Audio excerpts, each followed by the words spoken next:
Hello, everyone, and welcome to our webinar today. We are very excited to have you guys with us. We're here a few minutes early, so we're going to wait just a couple more minutes and let some other people kind of log in, get to the webinar, and then we will be back with you. So thank you for joining us.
Hello, everyone, and welcome to today's webinar to talk about your website content and how to make it insanely relatable. We're here with Ben Bisbee today, and we're going to wait just 2 or 3 more minutes to let some final people log into the webinar, and then we will be getting things underway. Thank you for joining us.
All right. Hi, everyone. We're going to get started here. Thank you so much for joining us today for our very first webinar.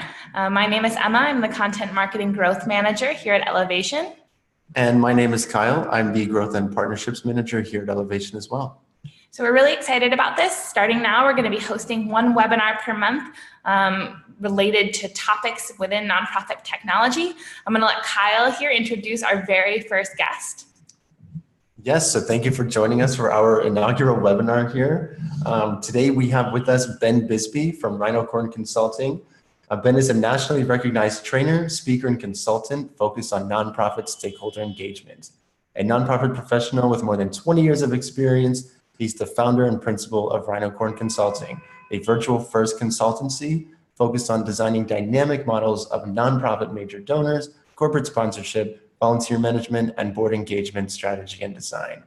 Known as a social technologist, Ben is about using technology smartly to build stronger layers of engagement to speak to the real needs of all stakeholders invested. Ben has worked with some of the biggest nonprofits in the industry, including the American Red Cross, St. Jude's Children's Research Hospital, and even AmeriCorps. He is also a faculty member of N10, the Nonprofit Technology Network, and runs several online communities for professionals. And we had the pleasure of meeting Ben at this year's Nonprofit Technology Conference and are really, really excited that he was able to come on today and join us. I just want to let everyone know that we will be hosting a live question and answer at the end. I think Ben might be answering some questions as we go along, but if he is unable to get to any of them, don't worry, we'll get to some of those questions at the end. And in addition, feel free to use your Zoom chat or question and answer boxes as we go along. So that being said, I'm going to let Ben take over here.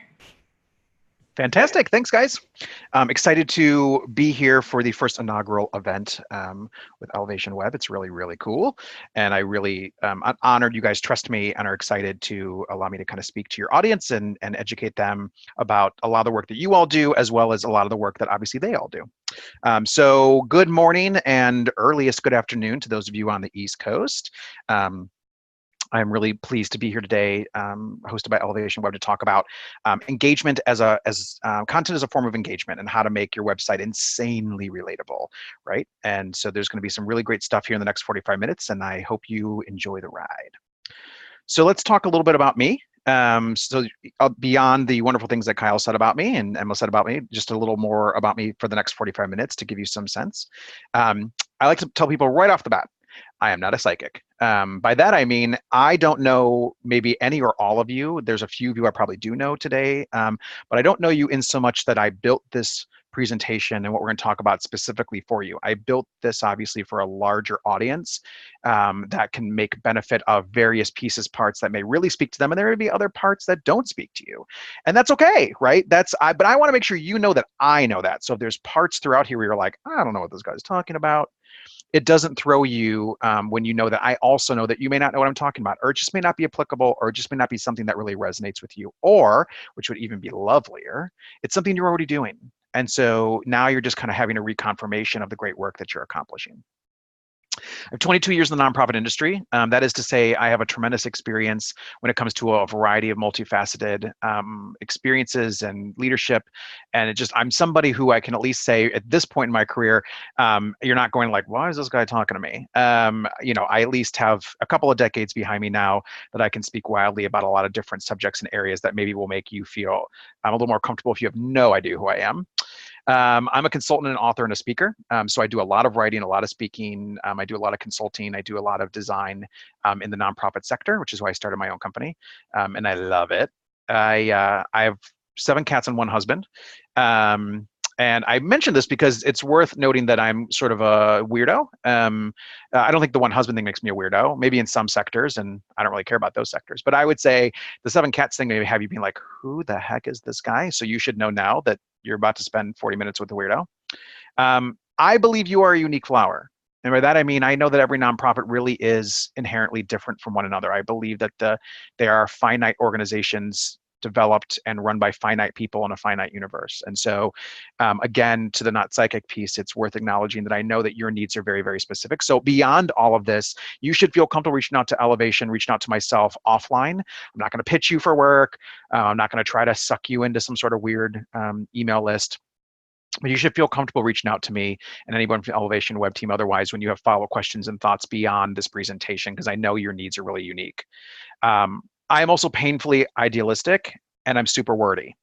So that's a warning. It's a warning label, right? I really do believe that we can be our best selves if we work hard enough. And I will use far too many words to express that truth.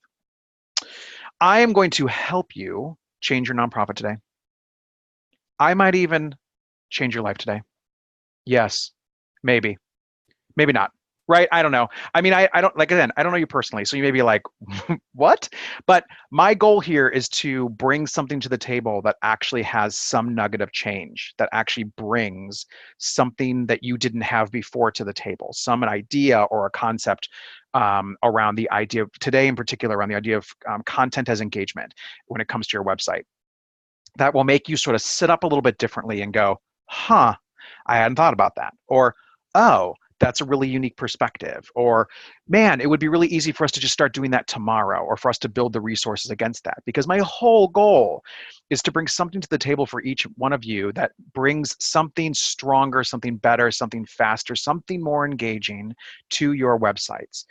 Because there are just far too many of us that we're just basically treating it like the yellow pages. And so maybe that's what's going to happen, but that certainly is the goal. So are you ready to get this party started? Oh, that's right. You're all on mute. Oh, well, let me say this. You're probably thinking like, whoa, what is this monstrosity? This is a real rhinocorn. So if you ever asked like yourself, why does Ben call his company rhinocorn? That's a story for another day, but this is what a real rhinocorn looks like. And it's how I like to get my party started. All right. Couple things you should know about me.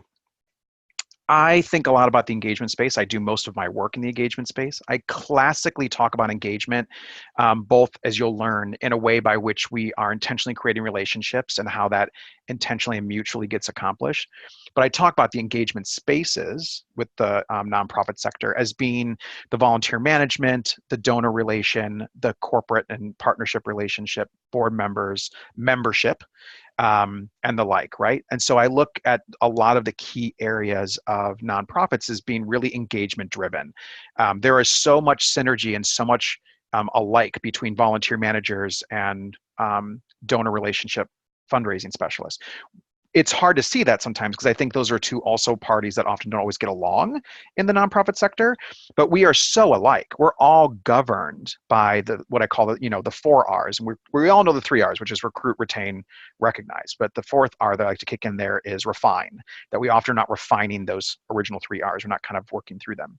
So I see engagement as a verb. I know it's a noun. I get all the sort of grammar police get on top of me for this, and they feel a little itchy. So there may be a few of you in the room who are feeling a little itchy because I'm saying I see engagement as a verb and not a noun. I get it. Words matter to me too. I know that it's classically a noun, but for the sake of what we're about to do today, I want to invite you into a creative space mentally to think about engagement truly as a verb, truly as an extension of a state of being, as an intent. We often think of engagement instead as something like marketing or communications or our newsletter. And it really isn't those things. Those are the vehicles by which those are the nouns for me. Those are the ways in which we extend engagement. Those are the ways in which we kind of carry the vehicle forward, right? The journey is not the car we're in. The journey is the journey we're on. We just happen to be in the car to get there. And so I see engagement as a series of verbs as opposed to a series of nouns in the nonprofit sector. And I think when we don't do that is when we think, well, I put out a newsletter this month, or I have a website, therefore I am engaging. And you are going to learn that that's just not true. But there are wonderful ways to use those vehicles to become more engaging, to create a stronger journey. So one of the things that comes up a lot is like, this sounds like you've worked for a lot of companies. This sounds like you have a lot of experience with some very large organizations. And I do. I also have a lot of experience with much smaller organizations. I started my career in very small organizations. I since went and worked for a lot of national organizations. I now have a mixed portfolio of both national organizations that I support and work for in my company, as well as a lot of small individual community-based nonprofits. Engagement is not a big versus small dog conversation. I watch far too many small nonprofits say, I just can't do the stuff the same that the big guys do. You're right. Of course you can't. You don't have a whole marketing team of specialists and designers. I get that. But what you're going to see today is a lot of suggestions of ways that we can work through the existing channels we have, like our websites, to do more that really doesn't take a lot more. It doesn't necessarily take like a whole team per se, but also with the acknowledgement that you can leverage teams. There are other resources, and other, Elevation's a great example, and there are other resources of people that you can leverage for this, but this isn't a big or small game. And the reality is, whether we like it or not, is that the user, the donor, the member, the volunteer, they don't think of us as big versus large. That's the part that we forget all the time. We think of ourselves as big or small. They don't. They are coming to us to understand what we do and how they should become involved. And so we have to stop thinking this as a big versus small house thing, and really understand that engagement has to be used at all levels of the organization smartly, the ways in which you can do it within your capacity, or we're just never going to be able to do this right. We can't simply tell ourselves behind closed doors, this is really for someone who has a much larger budget. It's not that they can't do more things, don't get me wrong. It's just that we can't sort of stop the conversation there. And I find too many of us doing that. Let's talk about engagement again for a second. You're going to see this slide a couple of times. I believe in simplicity. It is matching intent to actions of purpose. This is something I say a lot. Engagement really is about understanding what your intent is, or understanding what the stakeholder's intent is, and then creating actions of purpose to reflect that, right? Again, a newsletter is just for the sake of letting people know what's going on. It's birthdays and bullying scores, right? It's just this sort of, it's just a little newspaper that you're kind of putting out there. Your website is just sort of, again, a lot of people use it as sort of yellow pages. That's not matching intent to actions of purpose, unless you think people are only going to your website to find your phone number, or they're only going to your website to see what your executive director looks like, right? Or they're doing a book report on you and they want to cut and paste your mission, right? And so that's just, that's not this, right? That's not what we're trying to do by way of engagement. So you'll see the slide a few times. I'm going to kind of bring this up a few times. I want to introduce what I call the engagement spectrum. I've developed this for a couple of years now. I've borrowed it against a couple of other resources, and I've modified it to really reflect the nonprofit sector. So starting at the top here, you'll see that sort of the entry point of engagement often lives around writing, talking, showing. This is sort of the beginning stages of engagement. And it's a place where all of us actually in the nonprofit sector thrive. We love to write, talk, and show about our nonprofit. We love to sort of, we live in that space very comfortably. And if you're saying to yourself, oh, we don't even do that. Okay, fair note, you've got to get comfortable here before you do anything else, right? You're really not going to be any good moving up the spectrum if you kind of can't really write, talk, show with any sense of power or ownership over your nonprofit. Then we kind of go up the scale a little bit. And in other settings where I do education, I actually kind of really unpack these areas. I'm not going to heavily unpack them today, but I do want to kind of go through them a little bit and explain kind of the different layers here. So then you've got educating. This is where you're starting the engagement level changes. You're not offering something for the sake of somebody learning something, not just for the sake of somebody knowing something or seeing something. Educating is another layer within that we start to do, and some of us are also very good at this. And we start to educate people about our mission and about our beneficiaries and about our services and why we do it and how we do it, right? Why and how start making a really key feature here in educating. Then there's conversing consulting. This is where, from a stakeholder perspective, you're inviting them into the conversation now. Educating, you're still kind of talking at, and you're kind of, you may be testing them against it, but that's not really conversing or consulting. Now you're creating conversation, moving up the level here, and you're talking very thoughtfully about how they're involving themselves within the conversation. So surveys are good examples of this in a very simplistic way. Having open roundtables are great ways to do this. Sometimes we have tours of your nonprofit or your facilities. You'll kind of ask people for their thoughts and their insights. That's where we start to move into the conversing consulting space. Then there's involving. Now, I hear all the time, how is conversing consulting different from involving? Because when you're conversing consulting classically, you know what you're looking for, or you have predispositioned what you're asking. You have created the environment. Involving is different. Involving at a true level is where they have a seat at the table in a very literal way. This is kind of where your boards start, right? This is kind of where your volunteers live, is in this involving space. This is the entry point for them, where now they're expected to be involved. They have a role. They're not just being talked to or consulted. They truly have an experience by which they are working through what you need to have worked through or what they believe to have worked through. Then we move to collaborating. This is where their stake has grown. This is where they're actually contributing in a much more broad way. There is a collaboration. You are starting to be able to lose the ability to do some of the things that you're doing from an engagement perspective without them. They become more essential at this stage. They become someone, either their role or themselves become an essential key feature. Partnering is now where we're kind of neck and neck. We're kind of standing shoulder to shoulder. And integration or empowerment is where you almost can't do this without them.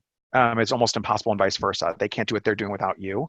It truly is full. It's almost impossible to break apart the pieces. It's almost impossible to separate the pieces. These are your best board members. These are the board members where you say to yourself things like, how would we ever live without them? These are your volunteers where you say, how would we ever live without them? These are your sustaining gift donors who are very heavily involved and also are showing up for ribbon cuttings and showing up for your galas and speaking. These are these people where they are an essential piece. People know them by you. People know you by them, right? So this is sort of how I look at the engagement spectrum. Now, there's no good versus bad in this model, let me say for a second. There's no right or wrong. There's no better versus not. It's all about what you need. And we're going to talk about this a little bit later, but this isn't where, none of this is where I'm telling you, hey, you have to push everything towards integration and empowerment. In fact, that's a terrible idea. That's one of the worst ideas you can actually have from this perspective. This is a spectrum, not a scale. So I'm not going to be encouraging you to move everyone to one of these levels because it's the best way to do it. You need to be asking yourself, where is our intent here? What are we trying to accomplish? An anecdote that I love to give about this is when people will say that we call everyone partners. And they talk about joining, become a partner. And look, I get that like partnership is the same in a lot of ways as like platinum level, diamond level, gold level, right? It's just a term that we use. It's just a signifier. The problem is partnership means something. And so if you found yourself in a nonprofit where you have had people who are casual donors, $25 occasional donors, or they volunteer once a year, but they walk in and they're talking with a certain sense of authority that you're kind of like, whoa, whoa, whoa, what are you doing? That's because you're probably using the word partner too much. I'll be honest. I see it over and over and over. You're misusing a term that people understand differently than you're intending. You really just want them as someone to converse with, consult with. They're just involved. They don't demand the same level, and we know it, and then we feel awkward because we're like, where did this come from? It often comes from the language we're using. For today, though, let's talk a little bit about where I think we are when it comes to websites. I think the highest level we can possibly go with websites is involving, and you've got to be pretty technologically adept to kind of get to the involving level, but I've seen it. There are some people that have like proprietary communication platforms within their, they have these sort of, and Ten's a good example, somebody that has a community built within their website, for example, that's an involving level. And there are some nonprofits that have that, right? Or they're linked within their Facebook and it's all synonymous, it's all kind of plugged up and through. That's sort of involving, but really at the end of the day, we kind of live between writing, talking, showing, and educating. We can be kind of in a conversing consulting space online. We can certainly get to involving. But again, I'm not pushing any of you or suggesting that's where you're supposed to go. I want to get you into a better version, a more relatable version, an insanely relatable version of the writing, talking, showing, and educating spaces today. Because this is all about matching intent to actions of purpose. This is all about what do you want out of these people and how do you create actions that reflect that actually drive towards those efforts, right? So let's talk about content as engagement. Let's kind of break down content a little bit. I want to talk about different forms of content and kind of what it all looks like, just to kind of get on the table. And then later we're going to go through 5 classic spaces on a website and talk about what kind of content I think works best and why. But let's just sort of start with the idea of really kind of just looking at content in general. So let me kind of get a little bit of an overview first of some things that I think you need to be thinking about within the content, but also ahead of talking about the details of content. You really need to be thinking about responsive web design. If you don't know what that term means, if there's some of you on the call that are more of the content developers and not necessarily the web developers, it means in simplicity, it's the kind of websites that kind of work anywhere you find it. So it works on a phone just as well as it works on a tablet, just as well as it works on a desktop. And this has become something where if you're not working within a platform that allows for this, or you're not aware that this isn't happening, or that if you go to your site on your phone, it's like just wackadoo. It's like, whoa, that looks totally different. That needs to be one of the first places you're talking, because before we even touch content, right? Before we even talk about a single lick of font, before we're even talking about white space versus, or adding a video, or if you don't have a responsive website, this is sort of a moot point. In some ways, people are going to find you where they want to find you. And if they find you and it's an unpleasant experience, they won't look for you elsewhere. Nobody goes online for the most part unless they're trying to make a true transaction of need, right? They're trying to pay a bill, and they may go to their phone first and be like, wow, what is this? And then they'll later kind of go like, I need to go online because obviously this looks ridiculous on my phone. If they're not doing that, if they're not trying to pay a bill, if they're not trying to buy a product, you better believe they've just one and done you. They are not going to be like, you know what? I bet they don't have a responsive web design. I'm going to go and find them on Facebook, or or Facebook too. I'm going to go and find them online on my desktop to have a better experience. That's just not, we've all been there. We've all found something on a tablet or a phone first and been like, oh, okay, delete. We didn't later go look elsewhere. Maybe we did at some point because they kind of showed back up. But honestly, we didn't intentionally change our gears. So I tell everybody, when it comes to this first, before you even touch content with a 10-foot pole, you need to have responsive web design. And it's fairly standard. So I may be at this point officially preaching to every choir, and I don't even need to bring this up any longer, but I still feel like we're within a margin of error. So I like to bring this up. You should know that good content eats text for breakfast. Now, lots of good content is text. There is great text. But if you only have text, and I've seen websites where they only have text and virtually no photos, just text. It's going to eat. Good content eats that for breakfast. So if you don't have good content and somebody else does, they're flying away from you as fast as possible. They're not staying on your website. They're not sticking around. They're not reading through all this stuff. They just don't care. Bad content kills your vibe.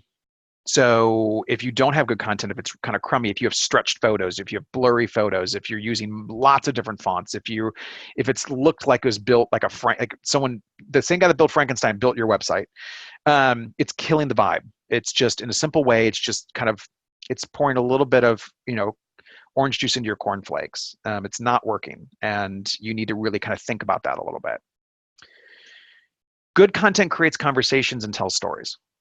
Right? So this is where we think that the only way to tell stories is exclusively through text, which is not true. We also think that it's impossible to create conversations, which is also not true, because welcome to 2018. You have to become share-worthy. You have to be creating content and information that people want to share, that people go on Facebook, go on Twitter, go on LinkedIn, go where they're going to go and say, this is amazing. Look at this video. This is amazing. Look at this story. This is amazing. Look at this anecdote. Look at this statistic. You've got to become share-worthy. If you don't find share-worthy information, and I don't mean from the perspective of you love your nonprofit, you're mission-driven, you're passionate, and you think everybody should care about what you care about. That is like saying water is wet, for the record. If you don't have those feelings and you're in the nonprofit sector, you need to get out right now. That is the baseline by which nonprofits exist. Passionate, mission-driven, people that are part of it care about it.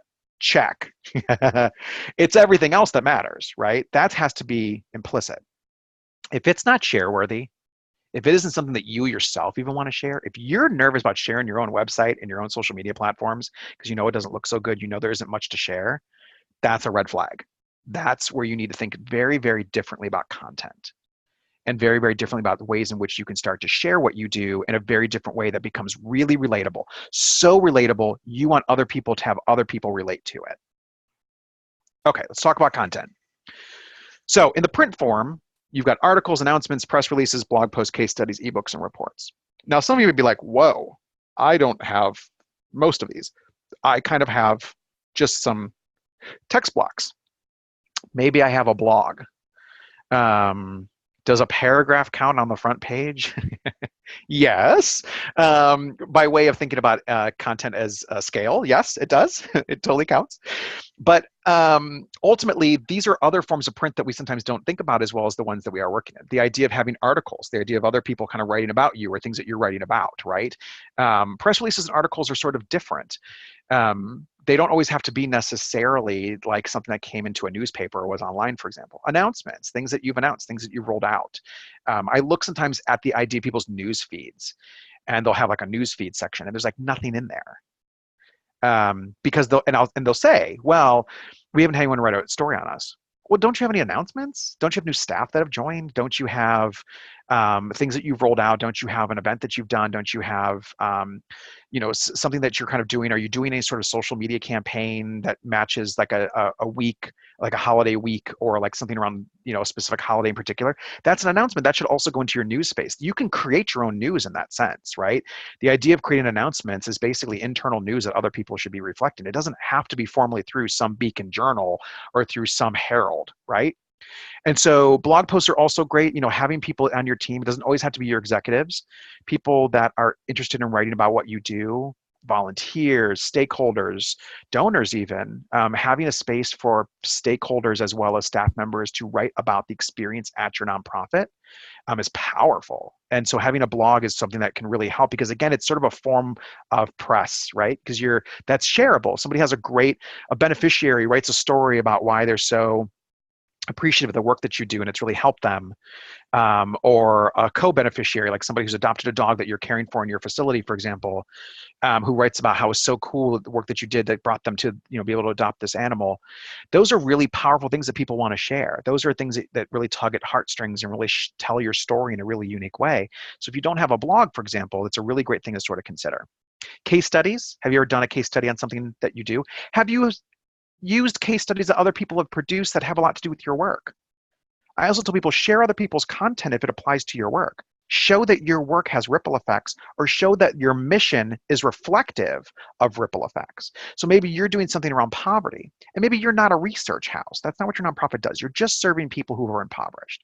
But you're reading research, you're finding research that speaks wildly to your work. You should be posting things like that where it counts. I'll tell you later where, but you should be posting things like that to sort of prove that like the world is talking about the work that you're doing, even if you're only doing it in one specific community. And then ebooks and reports, right? So thinking about in the same way, different reports, case studies, ebooks, things that are out there that if somebody's like, wow, I care about what this nonprofit's doing, but I also care about the larger subject area, you can actually kind of have that addressed in ways when it comes to print. On the visual side, this is pretty stock. We sort of know this stuff: photos, graphics, layout, white space, and a calendar. White space is important. White space on a nonprofit website and any website is important. Not having too much, not having too little, not feeling like you're crowding everything in is really key. Layout obviously is important. You want good photos. You want real photos. You want photos that are yours. You don't want to be borrowing everything off Google. I laugh a lot because I do a lot of research on my own and I do a lot of reading, and it always cracks me up when like I'm Googling something like an image and the first image I see is the first image somebody else used. And like I know now that like they described the first image they Googled. It just always kind of makes me giggle. And so, you want to be thinking about photos as being authentic. And then a calendar. There's different ways to display a calendar, but research has shown that if you do a calendar in a calendar format, if you show the days in the block form as opposed to like a linear form, people are more likely to register or join something quicker because they see it in the form by which they also experience it when it comes to their own lives. Seeing a linear version is less successful because it's not the way in which people think about their own time. We still think about time in blocks, and we still think about time in terms of a linear format, the sort of starting with Sunday, ending with Saturday, or starting with Monday, ending with Sunday. So when you display your calendar, it's not always the best way to do it. Don't get me wrong. I'm not suggesting everyone rush out and do it that way. But research has shown that you will see a huge bump in people joining and clicking through because they think that way, for example. And so from a visual perspective, it's worth acknowledging that calendars count. And the multimedia, right? And a lot of us in the room are probably very uncomfortable with multimedia. The idea of multimedia is a little anxiety driven, but I will just say that, video, audio files, interactive media, and games are great ways to think about multimedia. It's not just simply a video that's been a highly produced, the one shot in the dark video that you've done that you're using 1,000 times over. It's about, video is becoming really easy. People are taking it with their cameras. You can do beautiful work with your cameras. Audio files, making some of your blogs audio file is really powerful. Having somebody read your blogs, read your articles that people can then just quickly listen to, like a podcast style, is increasingly popular. It's people are just as willing to listen to something, and often more willing to listen to something than they were if they're going to read it. Interactive media and games, obviously. All right, so I realize that in the way in which I'm doing this online, I actually can't see your responses. So I was going to ask which one of these three actually, do you feel the most comfortable with? And I encourage you to think about this, but I don't have the ability to actually see it. So I'm not going to actually put us in a position where I'm going to sort of call it out. But the point is, there's probably a sweet spot in here for some of you. And there's probably also a bit of a jagged edge in here for some of you, if not more than one. And so be thinking about this a little bit as we kind of move forward, because if you're thinking like, oh, multimedia, I'm going to be impressing a little bit upon that with all of you. All right. So a couple other quick notes. You really want to use storytelling in all its forms. So when you're thinking about these different ways in which you're supplying information through content. You know, storytelling works in visual, storytelling works in print, storytelling works in video, storytelling works in gameplay, storytelling works in all the areas that I've addressed. So you want to think about all this as storytelling. I'm not going to spend time about this, the art of storytelling. It's not what we're doing here today. And there's a lot of great resources out there and a lot of great people that I can point you to that are really experts in this space. But just know that storytelling is something that we really need to be thinking about when it comes to content. You also want to use engagement to build relationships. You want to use content as engagement to build relationships. You want to get people on the hook, but then also bring them in and then also keep them in, right? You want groups that stick. You want to use visuals that connect dots. And so it's really, really important to think about visuals as being something that really sort of exemplifies what you're doing. It's the exclamation point or it's the entry point, and not just visual for the sake of visual. Not just like, well, we got to slap a photo in there somewhere. Let's just slap a generic photo. You know, visuals really kind of connect dots, whether it's graphics or whatever the case may be. It's really, really important to think about that. You want to use multimedia to unfold your work. So you want to use the multimedia approach to allow people to go a little deeper, to allow people to kind of unpack things, to allow you to unpack things. Multimedia is a great way to kind of use framing in a different way, to kind of use sound, visual, and emotion in a different way, to really kind of really unfold your work differently. And you don't want to hide your best work in one place, which we'll talk about in a few moments when we talk about the different web pages. All right, let's just pause for a second and talk a little bit. I just kind of want to pick on all of you for a minute because, well, it's something I like to do. So most of you are winging it. Let's talk. And I want to highlight this. I want to highlight how you guys are all winging it so we can all kind of be level set before I start to show you a better way of doing something. Let's just talk about a couple things that we all kind of do. We all tell people what we do is important all the time. I hear this constantly. I see this constantly. This belief, again, kind of to my point earlier, this belief that like when we tell people what we do, that's enough. We tell people all the time what we do is important. And then you sit back and go like, what do people not get? What are they not understanding? It's because your content's not delivering. It's because I'm not unpacking anything. It's not helping. Telling people is just, again, it's the earliest stage of engagement. It's not helping. We do this other thing. We're always looking for new partners at our organization, right? Just like I told you before, this idea that like, we're always looking for new partners. And then I'm like, great, that's intense. Like, wow, like, you know, how does your partnership array work? And then people are like, a partnership array. And I'm like, well, yeah, like, how do you bring partners in? How do they effectively do sustainable work within your organization? They're like, oh, sorry, we just mean like our $25 donor level. Oh, I wouldn't use partner in that way. I wouldn't look at a $25 donor as a partner. I think when you frame it that way, people are like, well, we don't mean partner. Well, you say partner, right? So that's another way we do it. And we use this phrase a lot too. We involve our stakeholders at all levels of our organization. That's a lie. Not only is it a laughable lie, no, you don't. And nor would you want to. Why would you involve your stakeholders at all levels of the organization? You're not involving volunteers in the hiring of new staff. You are not involving donors in the technology that you're purchasing. No, you're not. You may have small sectors by which you involve it. You may have one or two people, you know, maybe a little bit of scope work. Maybe people on the board offers you some insight here. But even the board itself is not involved in all levels of the organization, right? We say these things, though, like it means something. Like we involve all, no, stop, please stop saying this stuff. It's ridiculous. All right. So now that we've kind of gotten some of the cobwebs out of the way, things that we're all prone to do, and we're all kind of looking at each other awkwardly like, oh, okay, we do this. Okay, great. Now let's build up from there. Ready? Let's actually talk about really exciting content as a way to just really rally your bases and get people just like unshakably excited. All right, content is engagement, making it stick. Let's begin with your homepage. So just a couple little notes here. Who are you and why should I care? When we're at your homepage, I want to know real fast. Who are you and why should I care? Not just who are you, not just why should I care, both. Who are you and why should I care? It should be clean, it should be simple, right? It can be text, it can be a video, really doesn't matter. But right off the bat, I don't want to just see a giant logo. That's great. Your logo looks great. I don't want to just see like a little bit of your history per se right up front. That's not necessary in your homepage. That's what your about section is for, which we'll get to in a minute. You also want to be thinking about questions and not answers. You want your homepage to be inviting people to go deeper. To why do we do what we do? Why is our work so important, right? You need to be thinking about things in questions that force people to go, yeah, why? Click.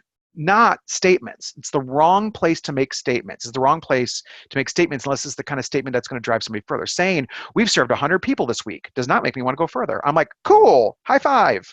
But if you're saying like, guess how many people we served this week? I'm like, I don't know, click. I don't know, how many people did you serve? That's cool. I don't know, right? You want to be thinking about questions, not answers on the homepage. I know that sounds weird, but if you look at really, really, really good homepages, you'll see that they think about things in questions, not answers. You want good housekeeping. Your homepage should be easy to read. It should be simple. It should be easy to kind of find things. Don't get cute. I find too many organizations trying to rename things like the About page or other donation page to something else, that they're trying to be real kind of cute. And you're just confusing people. There's a reason why those terms work the way they do. Keep it simple. You can get cute on the page, then when they get there, you can call it something else. You can kind of use a cool term. But like, this is, your homepage is not a place to be super inventive in that way. Just make it good housekeeping. You want to have a video on your homepage. Studies show that videos on a homepage, people stick around longer. That after watching a video on the homepage, which is where you want something really quick above the bottom line, some sort of video that makes people click on, go, oh, a video, click, and just something that really invites them in, something that makes them go, oh, yeah, I want to learn more. Videos on your homepage is key. It used to be this old thing of like, don't put a video on your homepage. No, don't make your whole homepage a video, please. That's crazy. But you definitely want to have a video or two on your homepage. It's really, really, show me to tell me. Begin your calls to action. Your homepage, again, like questions, like how can you help? How can you become a part of the amazing work that we're doing? You want those kinds of ways. You want to begin your calls to action on your homepage. So many of us use our homepage by way of content to like sign and seal everything, or to kind of like, bump, there it all is. And no. You really want this to be an alluring space. You want people to click around. You want people to move out of your homepage into other pages, right? This is where your impact really starts. This is where you also want to be highlighting some of your impacts. So my point earlier of saying, how many people did we serve today? We're going to talk a little bit later about what that looks like, but these are the kind of things you really want to be focused on. Your About Us page. Who, what, when, where, why, and how. I am so tired of going to about pages where it's just like 2 sentences explaining how you started or when you were founded. That's not what people are looking for, and we know it. That is not what you're looking for when you go to an about page. So you should be thinking about who, what, when, where, why, and how. Your about page should be driven by that model. It doesn't have to actually be in that literal format or that literal format, but it should be driven by like, who works here? What do they do here? When do they do it? Where does it happen? Why and how? Your About Us should be a little more robust. It should be another version of your homepage in some ways, with a lot more details and a lot more access to things. Again, think questions, not answers. So you do want to have more answers here than not in a lot of ways. You're answering some questions about the whole About Us thing, but you do want to be still thinking about questions. You want to be driving them from your About page to other pages as well, right? Your volunteer page, your donor page. Don't lose sight of your About page being your second home page. Your About page is the number 2 page most people will go to, almost always. If your About page isn't driving people to donate just like your home page might be, you're missing a massive opportunity. And you've really got to be thinking about that. What are you hiding? I see this all the time. It drives me crazy when I don't see photos and contact info. I cannot stand when I go to an About page and it's like, John Doe, Executive Director. No email, no phone number. I get it. I get it that people are like, oh, we don't need every Tom, Dick, and Harry calling us. But here's the other thing that we often forget, the nonprofit sector. You are not a private business. You are owned by the community. That is what your board represents. The board is a representation of the way in which you are owned by the community. Not having contact information is obnoxious. It also, what are you hiding? There are ways to filter that. You could have info at, and it gets filtered to your executive, right? But when people don't put contact information and they don't put pictures, for example, why? I don't understand. I don't even get it when people, like when I say, like, why don't you have photos? They're like, oh, I don't know. We don't always like have our photos taken.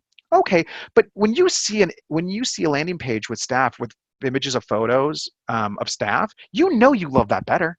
That's your preference yourself. Everybody likes to see photos. And so if you don't see it, you're like, oh, okay.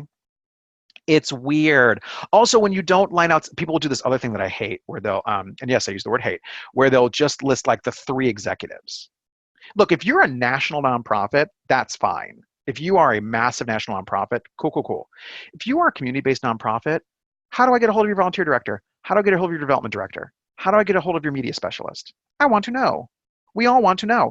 When we do the same thing in our own communities, it drives us crazy. So why are we doing it too? So that's my soapbox for a minute.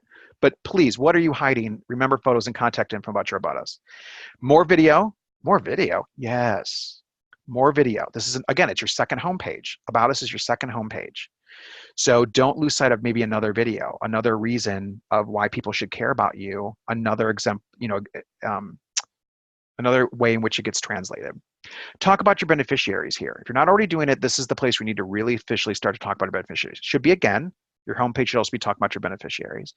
But even in your About Us, you need to be talking not just simply why you exist and when you were founded, but a little bit about what you're trying to do. Not just a rehash of your mission, not just a statement about your vision. These are great places for this to go in your About pages, your mission and vision in a formal way. But also tell us a little bit about the people you're serving, the animals you're serving, the culture, the communities, the mission you're serving.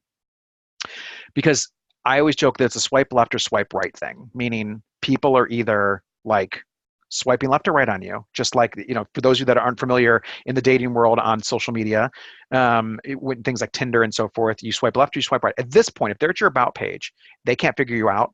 You're hiding things. It's unclear. Your homepage wasn't that clear. They're leaving. They're gone. That's what's happening. Your volunteer page. Yes, you need one. You may be saying, we don't have a volunteer page, Ben. Oh, don't you? So you don't have volunteers? Now, if the answer is no, we don't. Okay, cool. You're one of those really rare nonprofits, and you really are one of those really rare nonprofits. But if you're like, well, yeah, of course we have volunteers. Okay, you need a volunteer page. Volunteers who want to come work for you, who want to come serve with you, deserve a page that explains a little bit about their experience. Again, think questions, not answers. Show who you want and who you have. Meaning, you want to show the volunteers that you have. But I see this all the time. I'll see people saying, we don't have enough diversity. And I'll go look at their volunteer material, and it's all white people in photos. And I'll say, well, it's all white people. I'm like, well, right. Spoiler alert. We only have all white people, so we can't show pictures of people of color. Okay, then go find some professionally driven photos that show some volunteerism with people of color in it. Because people of color will see only pictures of white people, and they won't sign up. Or it's all women and no men, right? That's the other one that happens all the time. And then they're like, we never have any men. Well, all your pictures are all women. Well, I know, but we don't have any men. Then find some stock photo that you can pay for that looks really good, that kind of matches your aesthetic, that have men in it.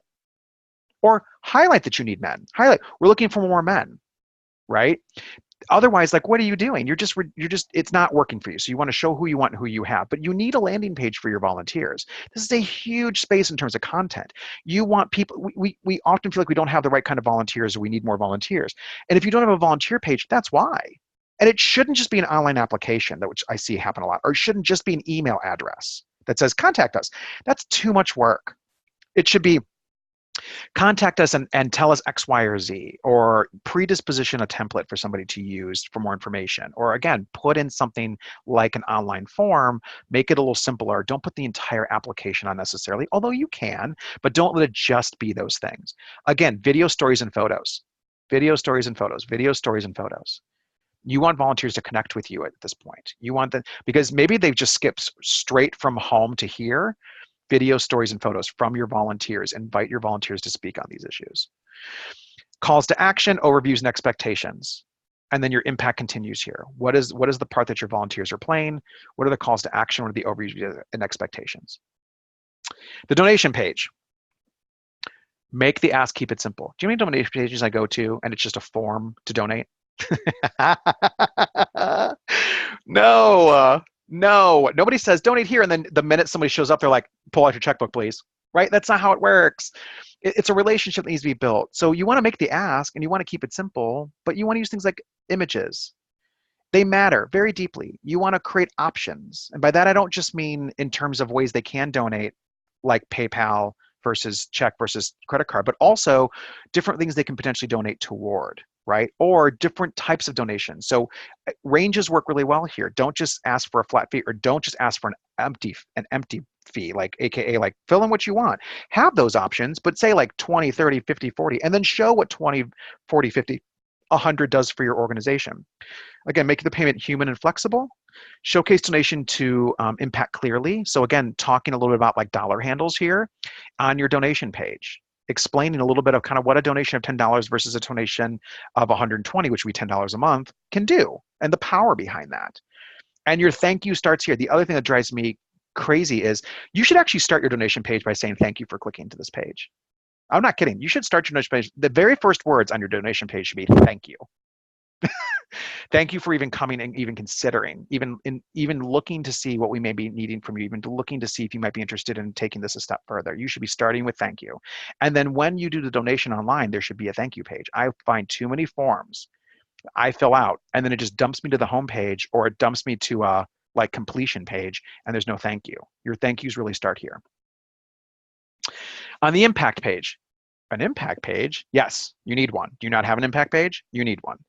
Think about it almost kind of like of an online version of your annual report, right? But in a more playful visual way. Think answers, not questions now.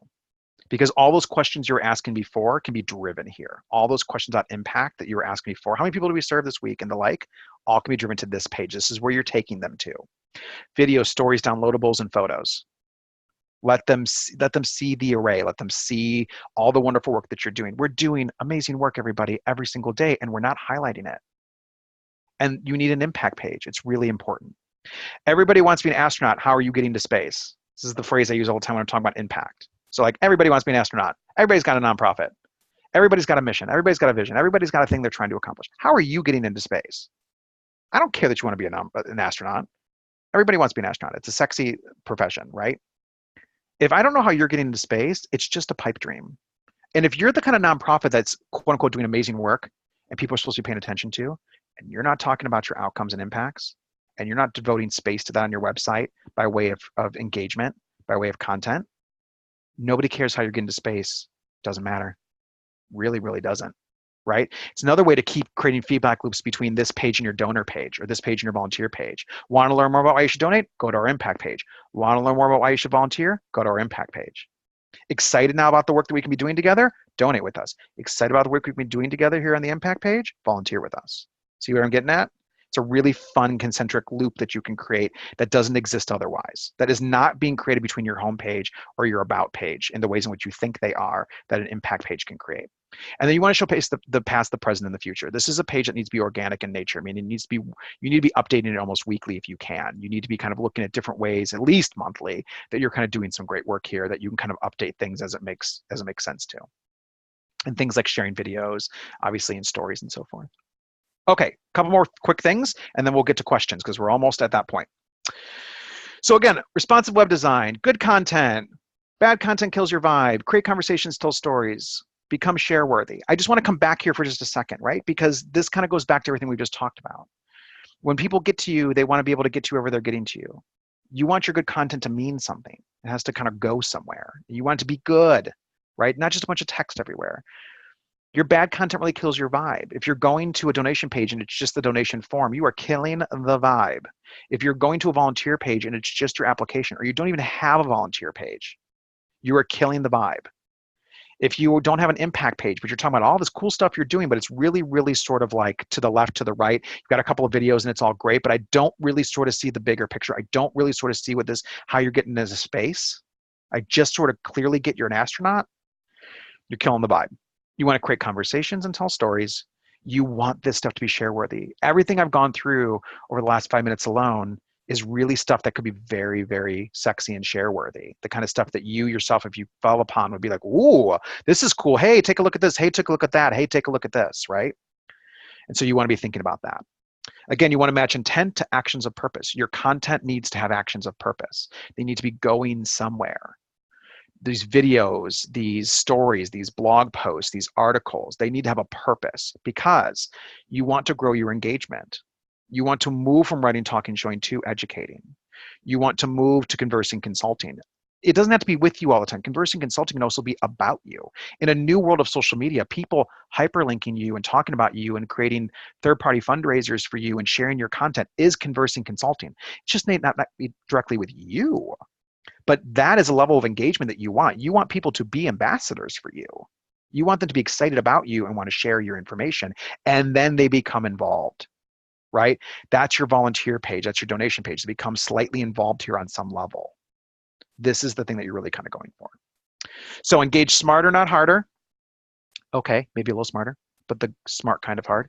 You get the point? Oh, that's right. You're on mute. So sorry about that. Thank you. This is like a ton of fun for me. I love doing what I do. We'll open it up to questions, comments, and final thoughts. As we're kind of getting to that point, I'll kind of open it back up to Emma to kind of continue forward. And then while we're doing that, and you guys are asking if you're like, how can I find you, Ben, otherwise? Here's a couple quick ways to find me as well while we're kind of answering some questions. All right. Well, Ben, thank you so much for that wonderful presentation. I was taking some notes as we went along there, and I have so many quotable statements that you made throughout. I was able to jot those down, and I'll be referring back to those for a long time. So thank you for all of those. Alrighty, so one question that we have here that came in talks about photos. So you talked a lot about making sure that photos are high quality and that they're kind of connecting those dots.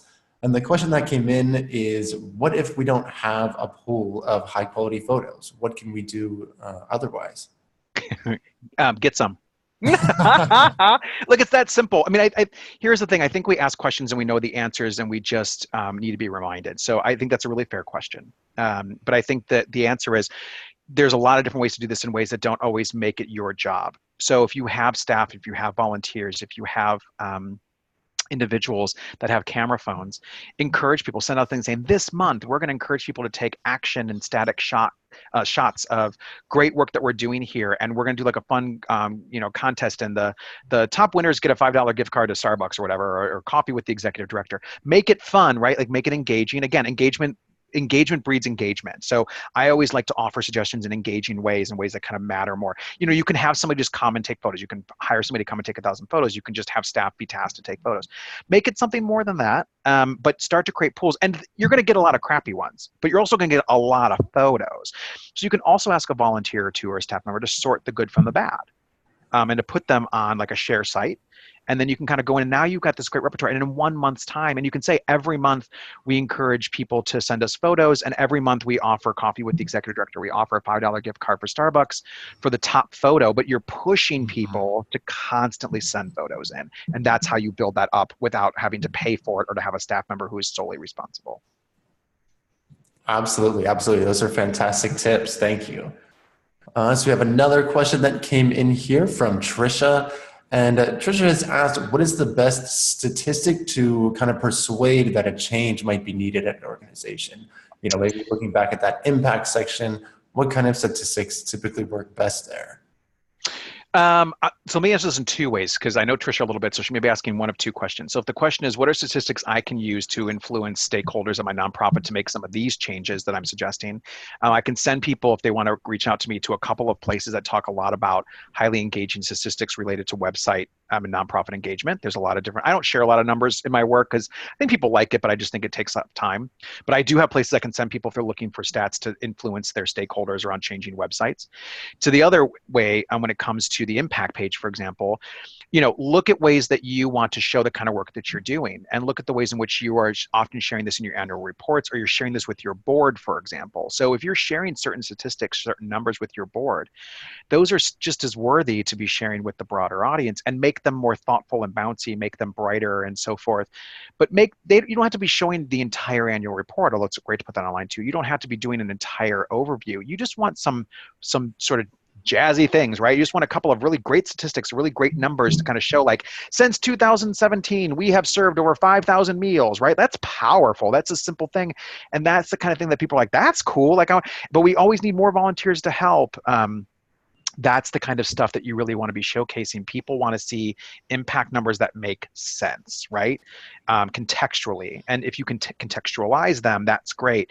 But people also just love numbers. And so it's worth just kind of throwing some numbers out there that get updated fairly frequently so people can feel like they're seeing progression. So they come back 2 months later and they see the numbers go up. They're like, ooh, right? We love that also level of responsiveness with our websites. Fantastic. These are some more great tips. They just keep coming. Thank you so much for these. Yeah, sure. I think we have time for one more quick question here. And so this goes back to the volunteer portion that you were talking about too. The question is, how do you highlight a need for diversity without sounding like you're talking about a quota, for example? Oh, God, this is a whole nother workshop, but let me just say this. I don't care about diversity. I care about inclusion. Okay, so we use the word diversity because I think it's the right way to talk about things on the front end. But the truth is, the question you really have to ask yourself is, are the people that we're looking to bring into the organization the kind of people we want in this organization? And do we have space for them? And are they going to feel welcome? And if you can't answer yes to any of those questions, then don't worry about diversity yet. You need to have a conversation about diversity. You need to be looking internally at a very thoughtful way and saying, how do we even talk about this? And not should we, because of course you should be. You absolutely should be. But the question is, should we be talking about it first before we try to go after it? Are we amenable to people of disability or color? Do we have the resources for different types of individuals join us? Are we friendly to men, right? I've worked in a lot of organizations where they are not friendly to men. It's not just simply they don't quote unquote have men. They treat men like they're weird and they're like, is your wife here? And in my case, it's awkward times too, right? So, but I would argue that part of it is about having the conversation. But to the quota issue, we don't need to be thinking about it that way. I think when we move to this headspace of quota, we're thinking about diversity all wrong. We're thinking about this idea of just making sure we have a Black person in the room, making sure we have an Asian person in the room, when in reality, the question is, do you want to reflect your community? And if you're not reflecting your community, then that's the problem, right? If your community is diverse and you're not reflecting that, then it's not about a quota, it's about a reflection. It's about making sure that everyone in the community feels like they're a part of yours. And so it's not a quota issue anymore, it's a mirrored issue at that stage. And it's not about numbers at that point. Because it can't start with numbers, because at that point it just becomes exclusively about diversity and not about inclusion or equity. Okay. Awesome. Again, thank you so much for those tips. I want to be respectful of everyone's time. So I want to thank again everyone for joining. I want to thank Ben again for being here with us.